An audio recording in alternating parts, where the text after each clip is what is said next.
the City Club report on Measure 91, marijuana legalization. Because Clifford Droke served as research advisor to this study committee, Ted Kay is now our parliamentarian and timekeeper. Ted Kay. Ari Wubold, vice chair of the committee, will present the report and move for adoption of the report's majority recommendation. He will be followed by Elisa DeZono, chair of the committee, who will present the minority report and move to amend the motion by substituting the minority recommendation. The meeting will then be open for debate and vote by City Club members. And I turn the podium over to Ari Wubold and Elisa DeZono.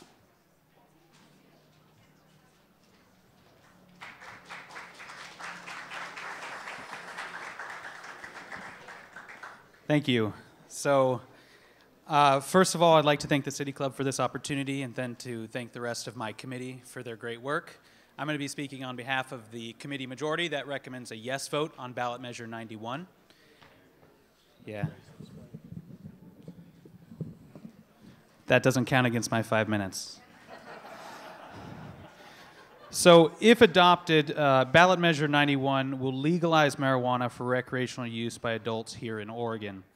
Your committee interviewed experts from a variety of fields, including law enforcement, public health, and taxation, and we reviewed dozens of studies and articles, after which a majority of the committee concluded the measure is well-written, comprehensive, and worthy of City Club's approval.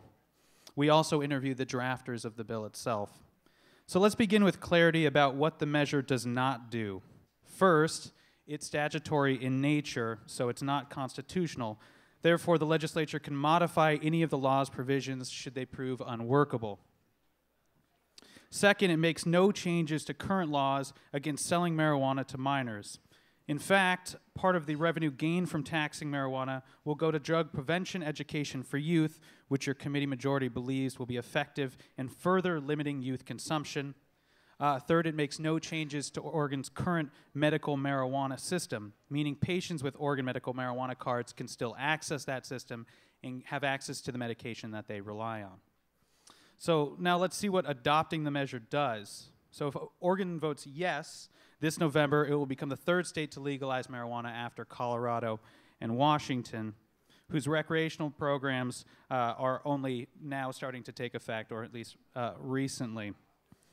However, Oregon's system would use its own unique, smartly designed system for licensing, regulating, and taxing recreational marijuana under the purview of the OLCC. So while opponents of this measure may say there is no reason to move quickly and that we should instead wait on further information coming out of Colorado and Washington, your committee majority feels that there are significant problems with the status quo in Oregon around marijuana that need to be addressed immediately. So in 2010, Oregon state and local governments spent over $50 million enforcing marijuana possession laws, with nearly 10,000 combined marijuana-related citations and arrests. This accounted for 55% of drug-related charges overall that year in Oregon. The numbers in 2012 were even higher, with roughly 13,000 citations and arrests. Now imagine if that time, energy, and money were being spent on more dangerous criminals, more dangerous offenders, and more dangerous drugs, instead of being used to combat use of a substance that is less addictive than alcohol and tobacco. And consider the social costs that come as a result of our status quo. Those who have marijuana-related citations or arrests on their records face stiff challenges securing housing, financial aid, and employment. Sadly, these penalties are most likely to fall on communities of color and impoverished sections of the population. For example, although whites made up roughly 84% of the Oregon population in 2010, and blacks made up less than 2%, blacks were more than twice as likely as whites to be cited or arrested for marijuana possession, even though usage was roughly the same between the two groups. So legalization will reduce the tax money allocated for enforcing existing marijuana laws for police, courts, and incarceration, thereby freeing up resources to crack down on more dangerous offenders, and will also reduce the social costs that inordinately affect traditionally marginalized communities. The experts that we interviewed pointed to the economic benefits of legal businesses and jobs in marijuana cultivation, transportation, wholesale, and retail. While not all of these jobs will be new, bringing existing jobs into the legal marketplace decriminalizes them and makes them subject to laws regarding workplace safety, social security, income tax withholding, and legal protections for workers. Furthermore, after paying OLCC marijuana-related costs, new tax revenue from taxing marijuana producers will go to important services such as Oregon's Common School Fund, mental health treatment for alcohol and drug abuse, the Oregon Health Authority for Drug Abuse Prevention, the state police, and Oregon cities and counties for law enforcement. Two estimates of potential state revenue from legalization were available at the time of our report's publication. The Legislative Revenue Office estimated gross revenue of $46.6 million in the 2017 to 2019 biennial budget, with the taxation of marijuana likely to bring in a higher amount of revenue over the long run. A separate study by Eco Northwest estimated a gross revenue of $78.7 million during the same biennium.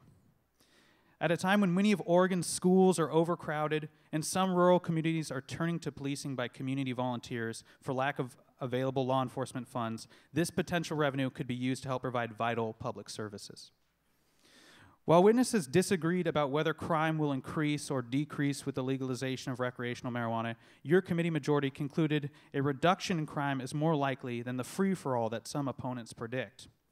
Over time, the measure would change an illegal black market industry into a legal one under the regulatory power of the OLCC, provide new funds for the law enforcement budgets of cities, counties, and the state, and shift focus to more dangerous offenders. Studies of crime-related experience with medical marijuana support the majority's view. A 2014 study evaluated the impacts of medical marijuana legalization on crime in 11 states, comparing crime rates in those states that had legalized marijuana to similar states that had not. The study found no evidence of increased crime in states that had legalized medical marijuana and a potentially significant reduction in homicide and assault rates. The United States' experience with the prohibition of alcohol may also be instructive. Historians and criminologists broadly agree that alcohol prohibition increased property crime and violent battles for control of the black market, and that prohibition repeal in 1933 led to a dramatic reversal in the rates of robbery, burglary, murder, and assault. In light of these realities, your committee majority recommends a yes vote on Measure 91, and I move the City Club adopt the majority's recommendation. Thank you.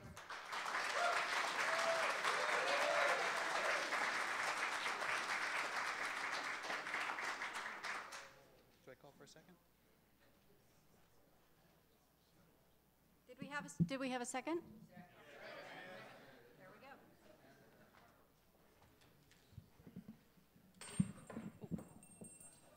That's not my time.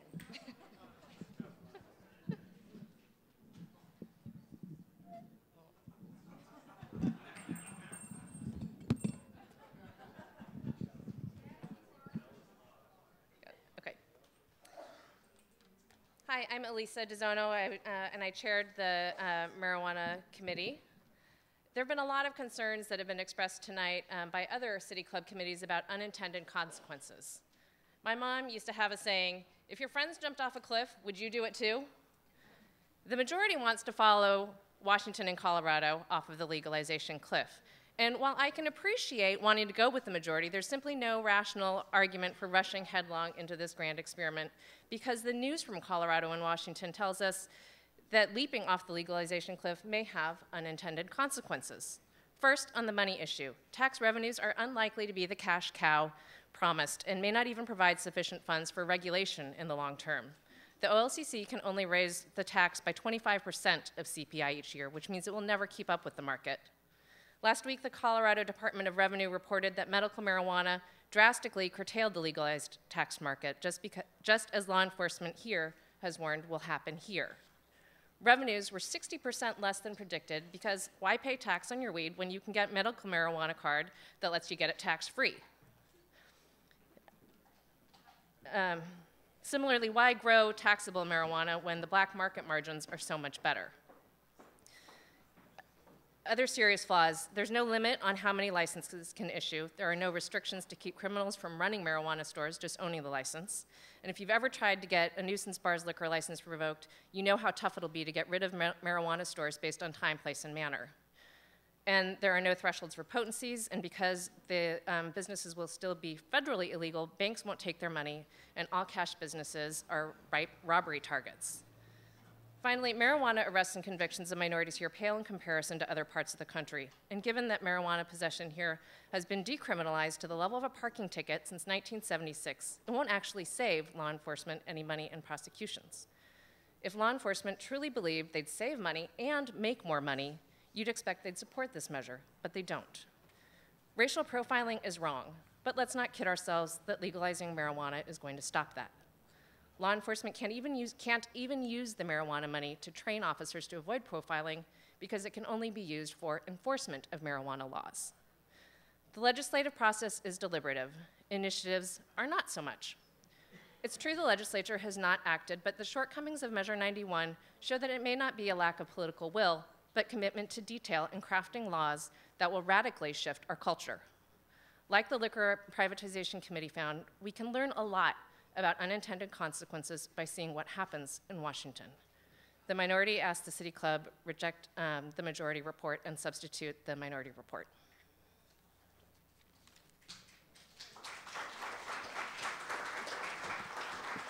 Is there a second?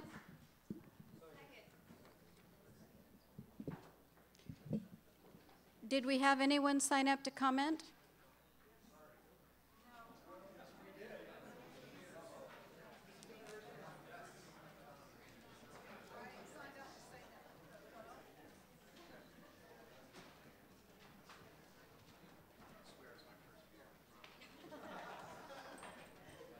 Yeah.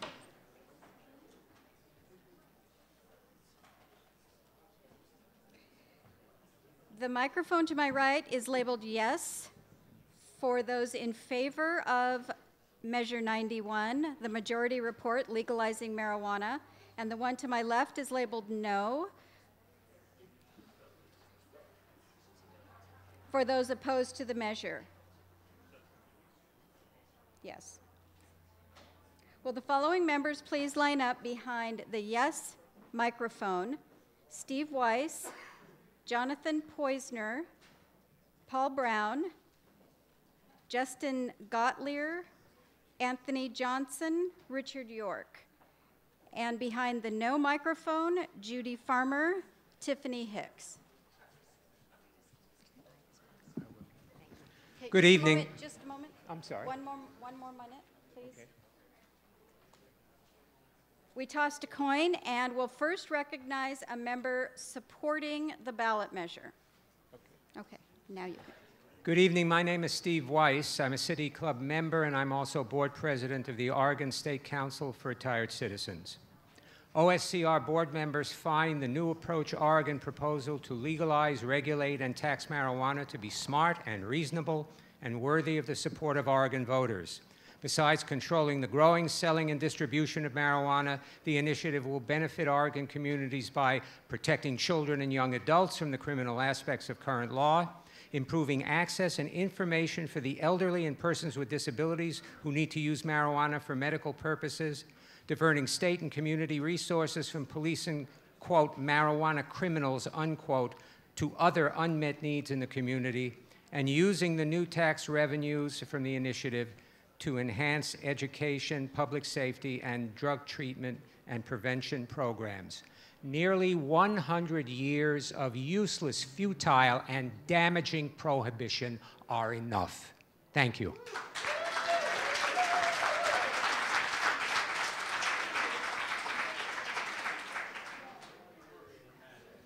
Can you hear me? I'm Judy Farmer, a City Club member, and realize that I'm a voice crying out in the wilderness, but I oppose legalizing marijuana from a clinical standpoint. I worked as an associate psychologist in the chemical dependency field for several years, and I think it's naive to think that legalizing marijuana is going to keep it from being used by minors.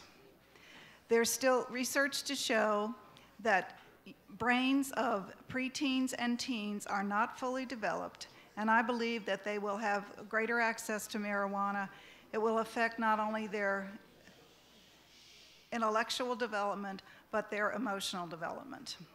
So you who are parents, I hope you are starting conversations now, if you have not already done so, that you can explain to your children why all of a sudden it's going to be legal if you're over 21 to use marijuana.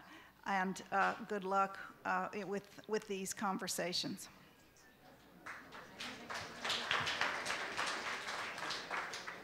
Hi, my name is Jonathan Poisner, and I was a member of the study committee, and I'm a City Club member.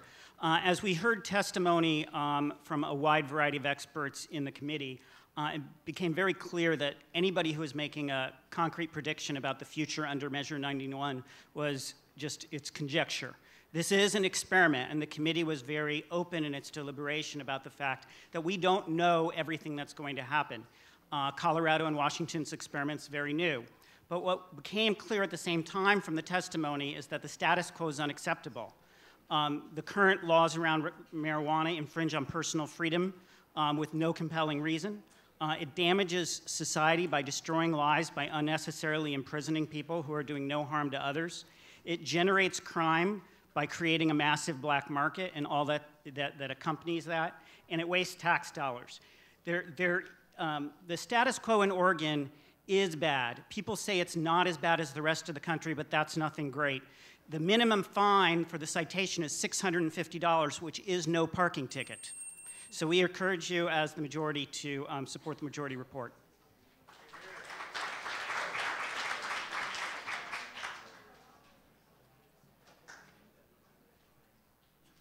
Good evening. My name is Tiffany Hicks. I'm a member of the Portland City Club. I'm going to talk kind of fast because I have a lot of things to get in a quick time. So I would just encourage you to use your influence at the Portland City Club to make it count and influence for the youth of Oregon. Take time to see what's happening in Colorado and the state of Washington. There's no reason we need to rush into this. We should not be an experiment. Oregonians are smarter than that. I say that in Colorado right now, the High Intensity Drug Trafficking Agency, which is a federal agency, has just released an intensive study showing all of the detrimental effects of what's going on over there. We need to look at that more closely.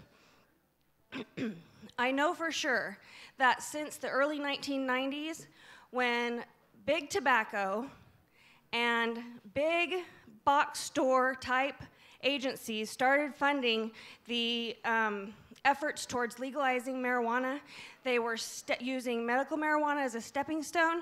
They are targeting our youth, and I know for sure that in that time, they are reducing the perception of risk to youth, which increases the users for youth and increases the accessibility for youth. Please take this into consideration as you vote tonight.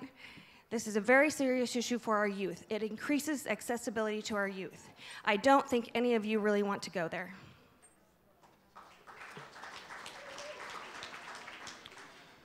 My name is Anthony Johnson. I'm a City Club member. I am chief petitioner of Measure 91. I became involved in this cause to end cannabis prohibition because I saw my African American friends and people of color and low income targeted and treated more harshly and suffer more harsh consequences due to marijuana convictions, even low-level possession charges. If you look at Colorado and Washington, we've seen highway fatalities actually decrease in Colorado, and we're seeing additional tax revenue in both states that is going towards education and drug prevention. And it's time to take marijuana out of the black market, fund drug treatment and drug prevention, and have an honest discussion with our children about waiting until they're of age to use marijuana or any other substance. We don't criminalize tobacco. We don't criminalize operating a chainsaw, having a microbrew. This is a well-regulated model. It's time to take marijuana and the profits out of the hands of the black market, out of the hands of drug cartels, and into the regulated market, create jobs, generate revenue for our state, for Oregonians. Thank you very much.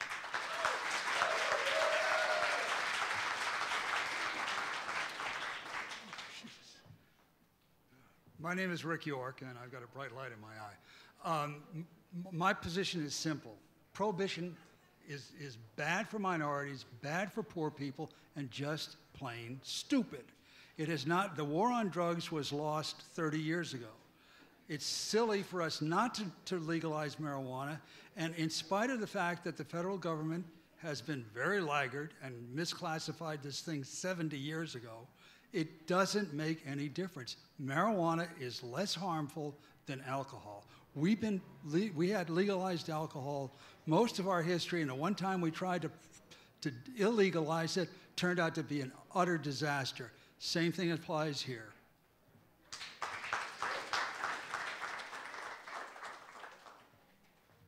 Hello, my name is Paul Brown. I'm speaking as an independent employer in Oregon. I was not part of the research committee. However, I work at a company out in Beaverton. We've hired approximately 100 people in Oregon this year, creating new jobs in Oregon. I think that's very important. I'm very proud of that.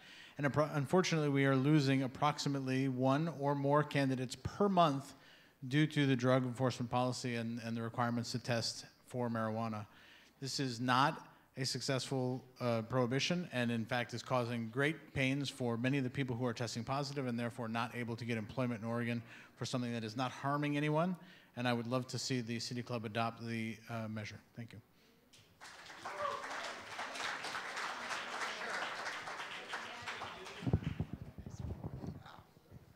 Always good to get a mic in the hand. My name's Justin Gottlieb. I stand in support of this measure. I believe it's a good way to put all of the out-of-work people back to work, ending our recession. And as the dominoes fall, I do think that this product will become an agricultural product, and Oregon will become a supply state supplying to Washington, Colorado, and the others that follow suit.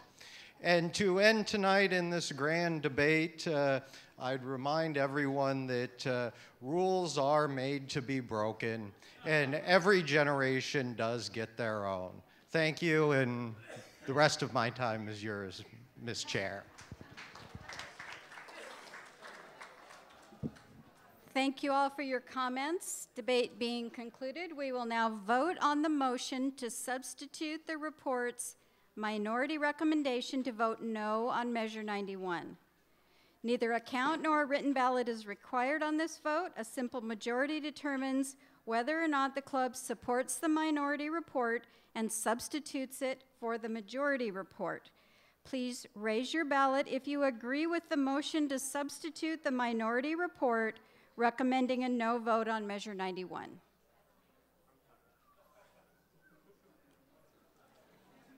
Thank you. Please raise your ballot if you disagree with the motion to substitute the minority report, recommending a no vote on Measure 91. Thank you.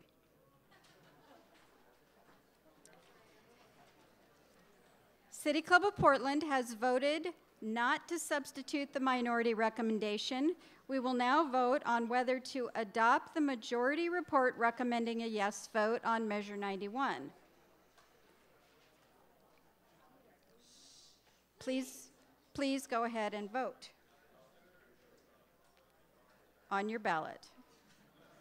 If you do not vote today or turn in your ballot today, you will receive an email ballot. Thank you to Ari, Elisa, and the committee for their hard work.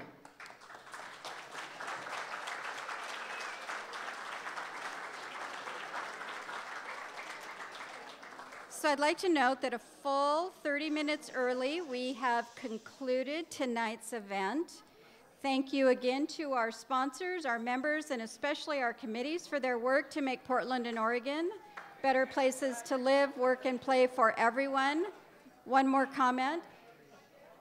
Special thanks to our City Club staff for putting on the first ballot palooza that City Club has ever hosted. This was a tremendous amount of work, and I think they did a fantastic job.